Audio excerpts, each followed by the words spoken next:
আমি বহুত পাগল দেখছি, এই কাজ্জাব বিন কাজ্জাবের মতো দ্বিতীয় পাগল আর দেখছি না। ওরে পাগল রে, এই পাগলের অনুসারী আছে রে। अभी बताता है भाई, अभी बताता है। अभी तूने गाड़ में उंगली किया ना, अभी बताता है।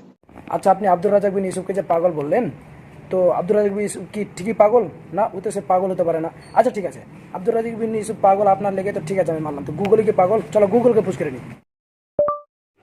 আব্দুর রাজ্জাক বিন ইউসুফ কে? রকমারি.com অনুযায়ী জন্ম শায়খ আব্দুর রাজ্জাক বিন ইউসুফ বাংলাদেশের উত্তরাঞ্চলের জেলা চাঁপাইনবাবগঞ্জের দেবীনগর উপজেলার অধীন মাওলা বক্স হাজিরটলা গ্রামে এক ধার্মিক পরিবারে জন্মগ্রহণ করেন।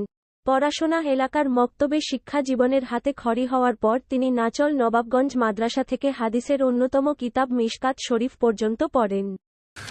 तू समझा? হ্যাঁ, তুমি যদি না বুঝতে পারো তো রাত্রে আসো।